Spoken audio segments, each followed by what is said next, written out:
এখন বাজে 2:09 আর এদিকে রান্না বান্না প্রায় কমপ্লিট।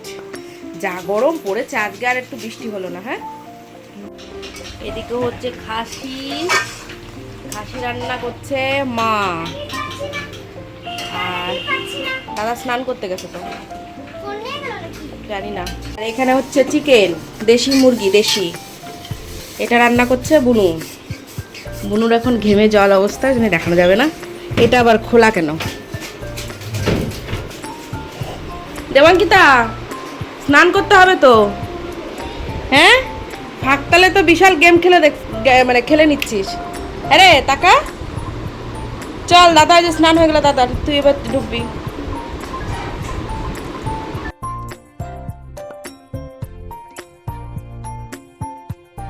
এই খা, শুরু কর, দিচ্ছি।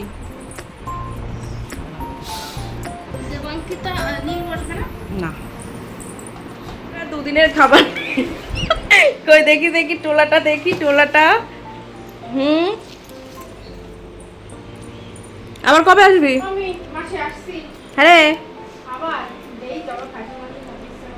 তাকায় দেখি, পাউডার নে।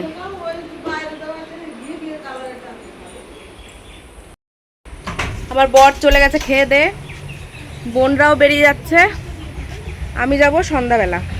একটা লিচু খাচ্ছি, লিচুগুলো বেশ মিষ্টি হয়েছে কিন্তু এখন।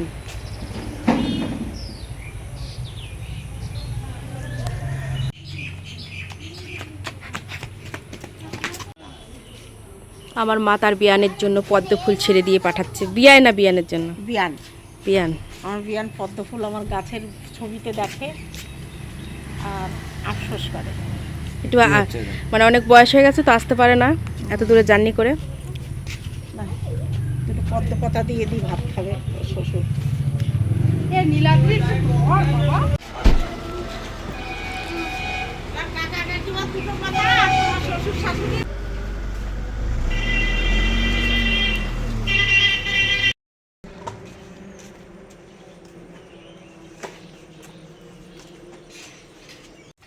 এটা চৈঝাল গাছ মাছ না? চৈঝাল গাছ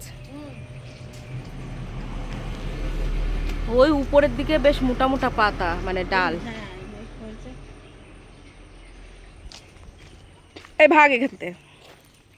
কত লেবু, এবার লেবু রান্না করেছিল, সেটা মনে হয় নেয়নি।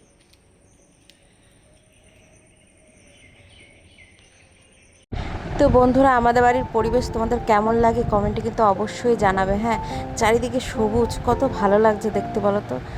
আর এই যে আজকে আবার চলে যাব, আর ভালো লাগছে না। আসার দিন কি এনার্জি থাকে, দুপুরবেলা রান্না করে, মানে সকালে রানাঘাট থেকে বাড়ি গেলাম শ্বশুরবাড়ি, সেখান থেকে রান্না করলাম, রান্না করে স্নান করে কাপড় পরে আমি চলে গেছিলাম বাপের বাড়ি, মানে এসে গেছিলাম বাপের বাড়ি। কিন্তু এখন আর একটু এনার্জি পাচ্ছি না।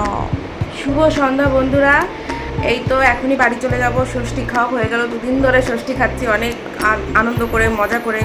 বোন তো দেখলেই দুপুরের দিকে চলে গেল, ওর অনেক দূরে বাড়ি, তাই ও অনেক আগে আগে বেরিয়ে গেল। আর আমার কাছাকাছি বাড়ি, ওই জন্য আমি একটু সন্ধ্যার সময় যাচ্ছি। তো ছেলে খেলো একটু ফ্রাইড রাইস আর মটন, আর দেবাঙ্কিতা বসেছে ফ্রাইড রাইস আর চিকেন নিয়ে। দাঁড়া তোমাদের দেখাচ্ছি। ওরম, এই দেখো লাল লাল চিকেন দিয়ে এই পাগলিটা কি খাচ্ছে। ওলে বাবা, টেস্টি। আচ্ছা খাও, থেকে একটু চিকেন তুলে নাও। চিকেন খাবা না? পিঁপড়ে পিঁপড়ে পিঁপড়ে কোথায় গেল, কোথায় গেল পিঁপড়েটা? ওই যে ওই যে ওই যে কালো পিঁপড়ে। চলো পরে আসি, দেবাঙ্কিতা খেয়ে নিক। তো বন্ধুরা, তোমাদেরকে বলেছিলাম না যে ষষ্ঠীর শাড়ি তোমাদের সাথে অবশ্যই শেয়ার করব। তো এই বছর ষষ্ঠীতে মা এই শাড়িটা আমাকে দিয়েছে, আর বোনকে দিয়েছে ব্ল্যাক অ্যান্ড গোল্ডেন পার, আর আমারটা মেরুন কালার বলতে পারো। তো আজ এই গরমে আর মা বলছিল যে পরে যা, এটা নতুন শাড়ি, ষষ্ঠীর শাড়ি পরে যাবি না? আমি বলছি না মা, একদম এনার্জি নেই, এনার্জি সব রেখে যাচ্ছি। তো চলো তোমাদেরকে একটু দেখিয়ে নিলাম, আলমারিতে তুলে দেবো, আর দেখানো হবে না তারপরে। চলো, খুব জামাই ষষ্ঠী খেলাম, হয়ে গেল 2 দিনের আনন্দ।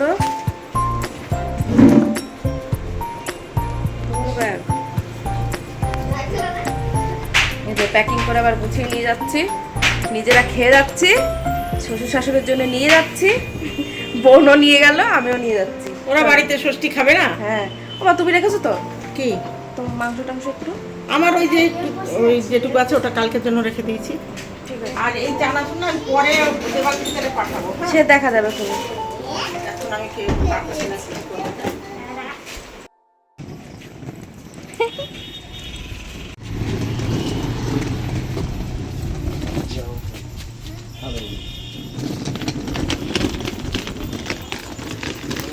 হুম, কেন?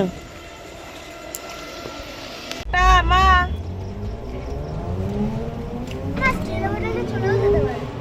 তো বন্ধুরা, মাকে টাটা করে তো বেরিয়ে আসলাম। এখন যাচ্ছি আমার শ্বশুর বাড়ি, যেখান আজকে রাত থাকবো। কালকে 3টের দিকে ছেলের পড়া আছে, তার আগে বেরিয়ে যাব। তো চলো, সেই প্রত্যেক দিন আবার সেই নিয়ম শৃঙ্খলার ভিতরে সব কিছু দায়িত্ব নিয়ে ছেলে মেয়েকে পড়াশোনা, রান্নাবান্না, দুদিন একটু মাইন্ড পুরো একদম আমি ফ্রেশ করে নিলাম, আবার ফুল দমে সংসারে ফিরে যাই। এটাই আর কি, এটাই তো মেয়েদের জীবন, তাই না বলো? সব কিছুর সাথে মানিয়ে নিয়ে চলা, হাসি মুখে। তো রাত্রে আমি আর কিচ্ছু খাবো না, কারণ পেট আমার পুরো ভরা। তার জন্য ছেলেকে বললাম, বাবা একটা কোক নিয়ে চল, আমার একটু কোকটা খাওয়া এখন দরকার, মানে পেটটা মানে পুরো আইঢাই করছে। একটু বেলা করে খাওয়া হয়ে গেছে। তো চলো, তোমাদের সাথে গল্প করতে করতে বাড়ি চলে আসলাম। আর ছেলেমেয়েরা ওরাও খাবে না রাত্রে, ওরাও তো খেয়ে আসলো সন্ধ্যাবেলায়, ওই জন্য ওরাও কিছু খাবে না। ওই যেটুকু নিয়ে আসলাম রাত্রে, শাশুড়ি মা বললো আটা মেখে রেখেছে, ওনাদের জন্য রুটি করে নেব, তারপরে তো শুয়ে পড়বো আর কি। বাড়ি চলে এসেছি এখন, আর কি আমি আর রাত্রে কিচ্ছু খাবো না, ছেলে মেয়ে তো ওই বাড়ি থেকেই খেয়ে এসছে। আর একটু মাংস টাংস তো মা পাঠিয়ে দিয়েছে, বাবা মানে আমার শ্বশুরের জন্য। তো চলো, ওই তো খাওয়া দাওয়া, রাত্রে রুটি আর মাংস খাওয়া হবে, আর ফ্রাইড রাইস পাঠিয়ে, আমি কিছু দেখিনি কি পাঠিয়েছে, আমি তো রেডি হচ্ছিলাম। তো যাই হোক, রাত্রে খাবার ওই হবে। তো চলো, সবাই ভালো থেকো, সুস্থ থেকো। আর আজকের ব্লগটা তোমাদের কেমন লাগলো অবশ্যই কমেন্টে জানিও, আর লাইক শেয়ার করে দিও। সবাইকে অনেক অনেক জামাই ষষ্ঠীর শুভেচ্ছা, অভিনন্দন। সবাই আশা করি অনেক সুস্থ আছো, খেয়ে দেই গরমে, কিন্তু রাত্রে তো ভালো ভালো ওয়েদার। তো চলো, টাটা।